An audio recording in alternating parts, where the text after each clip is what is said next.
After so much pain and trauma, going back to Liberia was the last thing I wanted to do. The last time I was close to my mom was when I held 2 columns of her backbone to bury at the foot of her makeshift grave when she was killed by a bomb that hit the house during Liberia's 14-year civil war.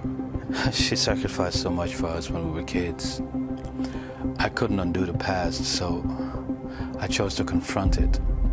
I believed that I could only heal by going back to where it all started.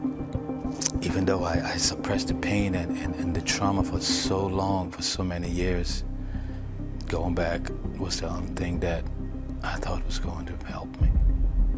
Right now, I'm just hoping my friends and I can make her proud from what we're doing in honor of her, helping those underprivileged kids who went through the same things that I did, or probably worse. I'm only hoping that naming this organization in honor of her, helping underprivileged children by giving them hope, education, and shelter, will make her proud. That's all I'm hoping.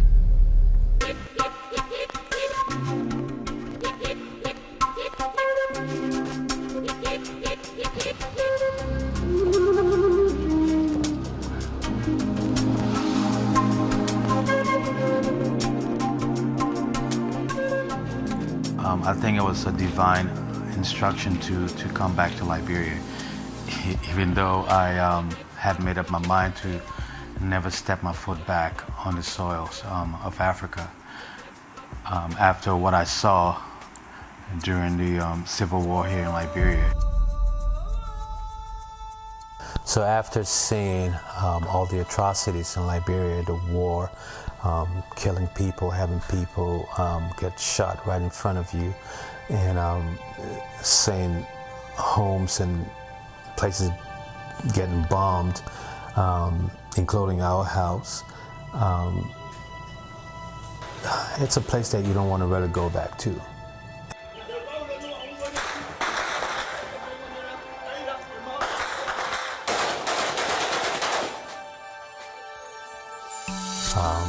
There was a lot of atrocities, a lot of killings and stuff, and I did not want to see that. I did not want to be a part of that. I had this bad experience, so I told myself when I was leaving Ghana to go to the United States, I told myself I was never ever going to go back to Liberia.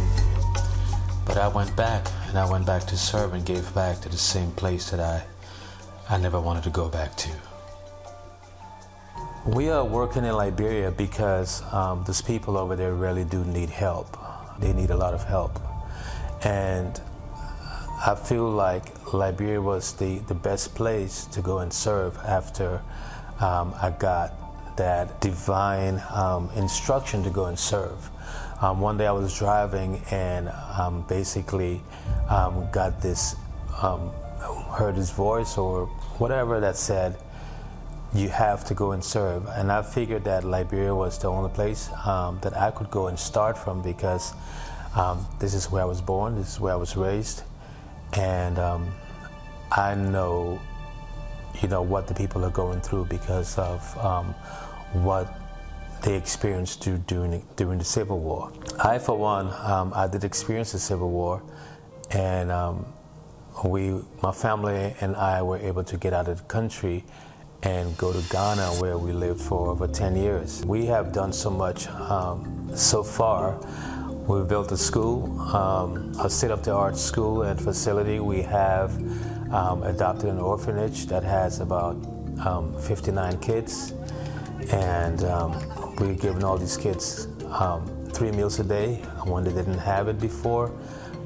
They all have sponsors in the United States, and overall there's some great things that we have done so far.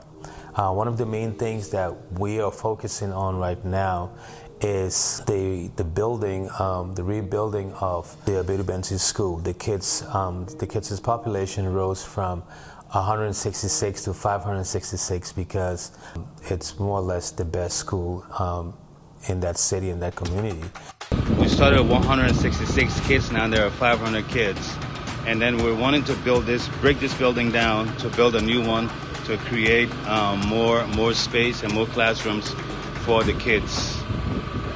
So we're trying to demolish the old building and build a new one to accommodate all the children that are coming from all the communities in and around that city. So we're going to probably be starting from preschool straight up to 12th grade.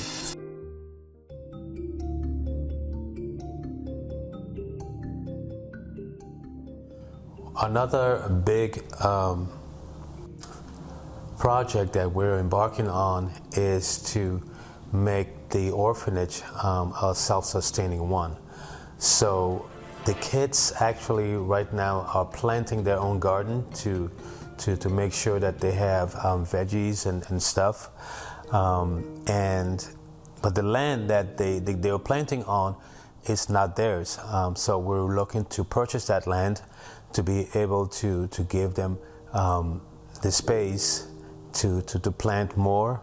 We want to build a chicken coop for them, basically to have chickens and goats and stuff where they can raise so that they have enough protein, because every month Elitist Legacy goes out and buys their monthly supply, the food, and hopefully when we have proteins that they're growing themselves, we can reduce some of the expenses when we're buying their monthly supply of food. So the third thing is to make sure that those kids at the orphanage are really educated. We're trying to give them the best education that we can, most especially the ones that have graduated high school, because we do not want the older kids who have graduated high school to just be wayward, or the girls being prostitutes and on the streets. So all of the kids who have graduated high school, I think it's about 4 of them, they're going to college. Elitist Legacy is going to be sending them to college to make sure that they learn some sort of trade and have something under the belt, so that they probably will come back to help the orphanage as well. So we're definitely looking to make sure that they get the education that they need after graduating from high school. We also started training the kids there to do handiwork like carpentry and little plumbing and electrical work here and there. So those are things that they can build on as well for the future. In a short period of time, we have done so much in Liberia, and I want to say thanks to all of our sponsors and our donors and partners, because we have changed the lives of these kids for the better. I mean, we have a medical team in place that goes up to the orphanage to make sure these kids are well, giving them preventative care. They have now a new shower and toilet facilities, a new mess hall, new beds and mattresses, new roof over the head. They are more secure now because they have a fence around their complex, and the school. We built a state-of-the-art school for these kids. Some of them are now sitting in ACs and fans in the classrooms. At first, this place was so hot and unbearable for these kids.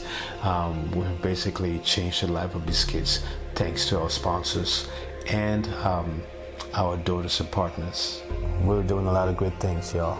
We are changing lives for the better, and I'm hoping that we can do more, and I'm hoping that we can get more people to join us to help save the lives of these kids and also make the future a brighter one. My board members and I would like to thank all of our sponsors and donors and supporters and people in the community who have stepped up to help us and be a part of this journey in Liberia, because we are doing great things. From the individuals to the big corporations to small corporations, you have helped us to do a lot of great things in Liberia. I thank you so much.